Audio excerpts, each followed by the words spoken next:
Thank you. Yeah, so our talk is about improving your code one loop at a time. Yeah, introduction. Jelle is the product owner of MyStacks, our internal project at Stacks, and I'm a full stack developer. So, who of you has ever tried to use an outdated README? Nice. Who of you has ever used Cloud Code?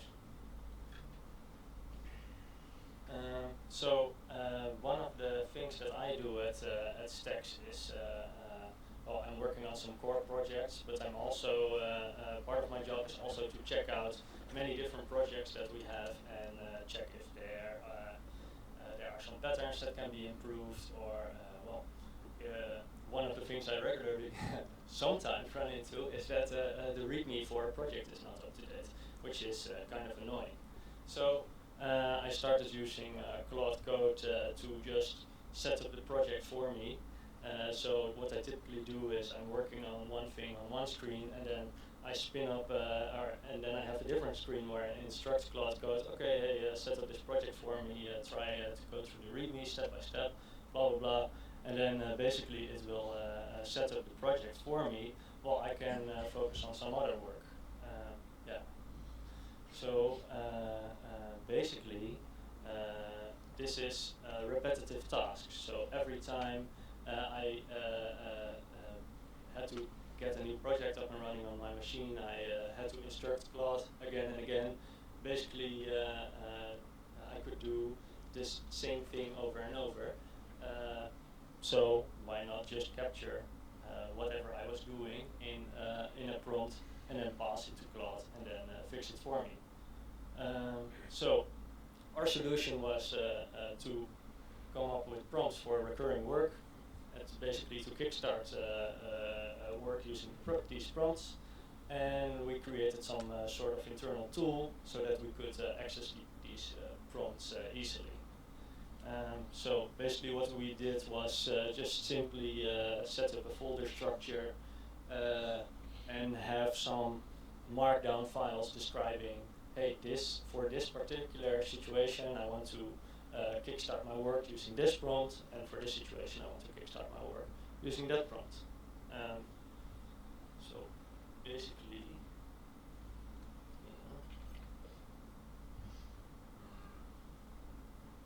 this one. Yeah. So yeah, basically the folder structure that I just showed you, you can, well, this tool that we have, you can basically select the prompt that you want to work on. Well, one of our front-end frameworks that we use a lot is Vue. So I added some basic things I want to check for. Hey, is there not too much logic in components, for example? And then I can basically start analyzing the code. And basically this just feeds the prompt into Claude or whatever tool is hip at that moment. And you can basically simply do the work and don't repeat yourself too much. One thing that I will show you is the project onboarding. So the README that I talked about, it's not always up to date. So I will show you a recording where, because if I'm going to spin up Claude, you all know it can take quite some time. So that's also why I do it on a different screen. Yeah. 5 times speed. Okay, so this is the what I just showed you, and then I will basically say, okay, hey, walk through this README. So I'm doing some other work, and in the meantime, it's setting up the project for me, checking the README, going through it step by step. Hey, is everything up to date? And now it's doing the Docker Compose build step, which always takes some time. Even at 5 times speed, indeed, 1.5 minutes or so. Yeah. Okay, so one thing it ran into was some migration issue.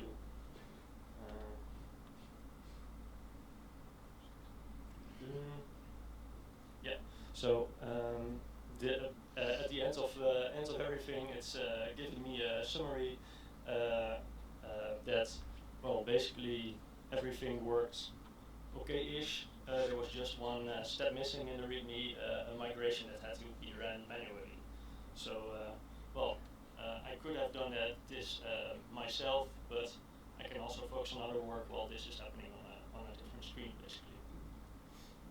Yeah, so this is the prompts that we use for this, but basically you can also, these prompts you can even generate them yourself and then just fine-tune them a little bit. But basically I use this a lot and then I refine it every time I run into something like, hey, I also want to have this recommendation or I want to have this recommendation. What I just said, it was a largely successful migration step. But the thing is that in the meantime, he also just set up the project, so don't forget about that, right? I mean, it's not only the recommendation you got, but also the project. So oh yeah, which is also useful because then you can start to work without having to dive through it yourself. So basically, we have to investigate, or basically what is happening here is that there are patterns. You want to check out the README, but you also want to check out some common pitfalls in code. And so with this tool, I can basically just have a different screen open, check out the project for me. Hey, check if these pitfalls that I commonly encounter are present in this project, yes or no. And then it comes with a summary, and then I know what to focus on or what recommendations to give, or I fix it myself, whatever I want to do at that time. So the thing that we do is we define the patterns, then we apply the patterns, and then we verify the patterns. And now verifying is mostly done by the developer. I'm just sitting in front of the tool and it's in front of Claude, and then I'm reviewing whatever comes out of it. And this is just this is mostly just code still. But we can extend it a little bit further by basically adding a business to the loop. With this tool, of course, having this in the company, it also helps collaboration because, it helps us to collaborate because these prompts you can come up with guidelines and patterns that you want to have in code, and other people or from different projects can also fine-tune that prompt, basically. But next up is adding business to the loop, which Jelle will talk about. Thanks, Ard. When Ard is talking about the tech stuff, and that is the boring part of this talk, of course. But one thing that he didn't really mention, but when he shared it like this to me as well, I was like, well, yeah, it's cumbersome to insert cloud code every time. I was like, dude, man, it was cumbersome to actually go through the README every time when you had to. So it's the way how far we've come in the meantime is also crazy to realize sometimes how much of a difference it already makes in using these kinds of tools, that we find it cumbersome to insert these kinds of tools every time. So adding this to the loop. Yeah. Well, you would say, why? Well, I also have a question for you. Who consistently delivers client-approved software at first delivery? So show me some hands. All right. Yeah, okay, maybe for you then this talk is like not interesting anymore because you already figured it out. So yeah, why is that? Of course, well, one of the things is that the requirements aren't particularly clear up front always, even with the client themselves. So it's not only that they cannot tell the requirements, but they tell you A, and then you're like, oh, you deliver A, and they're like, yeah, no, but I meant like B, you know? And then you deliver B, and they're like, yeah, well, actually, I mean C. So that's of course one of the issues, and also that's a longer feedback cycle. So if you work in sprints, for example, it can be multiple weeks before you get like this thing delivered to the client, and then they have the opportunity to tell you that they actually meant B instead of A. So what our goal is to build information systems as quickly as possible by making the feedback loop shorter. Because if we can make this feedback loop shorter, then we get this feedback from the client, which actually doesn't completely know which requirements they have, or they're somewhat unclear to them. We can more easily extract that from them. So at Stacks we have a biz loop, as I call it, because it also resonates nicely with the looper. the loops that we have. So first of all, we start with biz session. So we go to the client and then ask them the questions about what do you want to do and what is he actually trying to pinpoint what they actually want, and not like say, okay, you want A, oh right, then we build A. No, but why do you want A? What's the reason behind that? But we get some information from that, of course. Even if they just point out they want A, that's fine. But then we need to document that in a structured way. That's useful for ourselves. It's useful for the client because then they can also more easily resonate with whatever they told and be like, oh, is this actually true what I said?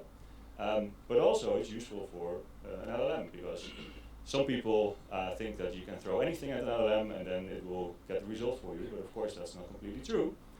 It does work very well with natural language, but especially if it gets too large or if it's not structured enough, then it also doesn't know where to find which information. So if you can only provide it with the context that is actually relevant for the given task, then it will perform much better. So yeah, that's why we also need structured documentation. And then you see a term called Model Context Protocol. I'm not sure who has never heard of MCP. Okay, there's a few hands. Okay. So Model Context Protocol is a way to interface between existing systems and an AI model. So it's kind of a like HTTP, but then for AIs, something like that. I heard someone say lately, where you can make resources available basically to the AI, so they can easily get the context from any existing system. And then as last step, so that's the way we get the information, the structured information into the AI model. We can use that to build the application or the information system, I should say actually. And then we verify and test. So we verify it with the client, but we also verify it with the business rules that we have set up, of course. And then, well, that's of course also a loop because when we verify it, we usually find out it's like it's close, but close enough. Well, let's go through this loop again. But then we realize actually, well, it sounds like a big loop, but there's also a lot of tiny loops in there. So whilst you are developing this, then you continuously have tests running, you set up a test and you create the code for it, and you run the test and you see there's something wrong, etc., etc. So there's a lot of these smaller loops. So from the people who realized there was some soap in the first slide, this is where the soap is coming from. So diving a little bit deeper into like the actual tooling that we use from the business part. So in the biz sessions I already explained to you a little bit that we walk through it, but then we also need to define the requirements on a very structured manner, and that's also why we build MyStacks. So this is our preferred way of working, but if you want to use another way, well, it's worse of course, but then you can. So what I did here is I modeled like a process for Pygrunn where we create a schedule. I couldn't think of anything interesting. But here we define, for example, we have a task to define the available slots. So what we do here is we give it all kinds of context. There's all kinds of references to who does what. And we describe what should happen here. And this is a very, very basic description. We can go into much more detail. But then, well, when we do that, we can generate a user interface. I already did it yesterday because, well, you know the demo effect. We can retry it later maybe if we have some time. But here I have some things set up, and then, well, we have 24 talks, I think. Basically, we use this in the biz sessions with the client, also just so that we can show them a generated UI, and then they, well, you know that when you show something to the client, you will immediately get feedback, and this is also why we use it. This is a prototype, basically. Yeah. So indeed, thanks. This is indeed like now we have like a simple user interface which we can generate on the fly based on the requirements we put in. If we put in more and more requirements, we get more and more of these user interfaces. They will be more closely to whatever is expected, and then instead of having this like process you could see in the first page, which, well, you can understand, it might be very useful to look at this process, but it's also relatively abstract. So how are you walking through this? How are you going through this? So to make it more like concrete, we generate these user interfaces. So it's like something that we can discuss in the session itself. So instead of having this feedback loop of multiple weeks, we can have like a small feedback loop within these sessions already to gather some feedback. Because if they see this, then they're like, oh no, but I didn't want like to set the talk length for whatever reason, I don't know. They always come up with something, right? Yeah, so that is like how we use MyStacks, how we structure this context, and how we create a very short feedback loop to get as quickly as possible get these requirements more clear. Also because it's not only the requirements from our space that are not clear, but from the client's perspective they're also not always clear. Then, well, we start applying these requirements. Well, this is where I named MCP, Model Context Protocol. We try to use as much as possible to get like the correct context into the system. So that's why we use MyStacks. We have an MCP server to MyStacks, so all this information we can ingest into our coding sessions using Looper or using Cloud Code. So you have a head start from where the requirements are. And then one more thing is that you can also verify your requirements, of course. So using MCP servers again, we can, for example, run Playwright. So you instruct your Cloud Code to validate whatever you did for a front-end application. By the way, for people who never heard of Playwright before, Playwright is a tool which you can use to programmatically use a browser, basically. So you can say like click on button X or fill this into a form or whatsoever. And you can also, they also have an MCP server, so you can also let, for example, Cloud Code work with Playwright. Yeah, I think it's working already. But thanks. No worries, thanks. So then you can install Cloud Code to actually make some change in the front end, and then it will automatically fire up the browser and validate whether it was also happening in the front end, get your console output, make screenshots, whatever it needs to do to make sure that it actually achieves the task. But I'm not going to show you that example because we tend to move more towards behavior-driven development. And yeah, I'm just thinking, what should I show you? Yeah, so there's like, within MyStacks we also can add documents, and this document is a feature file, Gherkin. This is the same content as you saw on screen for MyStacks. This is Gherkin, and Gherkin is some syntax or language, or don't exactly know how to call it. You know it? Okay. Why you describe it's behavior-driven development. So you describe in a more natural language. You describe whatever you want to validate. So there is a feature. Well, we have this planning time slot creation thingy, and so we have scenario, generate a time slot proposal, blah blah blah. So there is a given. You define something. When I generate the time slot, then it should do something. So it's a very basic approach for testing, of course. But this is more in natural language. And why do we want to do this in a natural language? Well, first of all, because people at the business level can understand this more easily than, of course, a piece of Python code. But also your AI can understand this very well, and can make this helps making the translation from natural language into actually proper testing and validating your behavior. And it's easier to validate that you actually do what the system is actually doing what you want it to do. Well, then you can translate that into Python code. So we are at the business part of this talk, and finally we see some Python. I'll walk you through this step by step a little bit. So on top here you see end, but this is actually one of the givens. So here we have a given. I want to schedule a number of talks, and then we implement that in Python. So, oh yeah, what I shouldn't forget to tell, this is of course also behave as a Python package we use for that, which is a very nice package to implement this. So you just give a decorator with a given, and then we implement that in Python. And then we have the when, so when you do something. So I generate a time slot proposal, then here we fire Playwright. This example just fires a Chromium browser.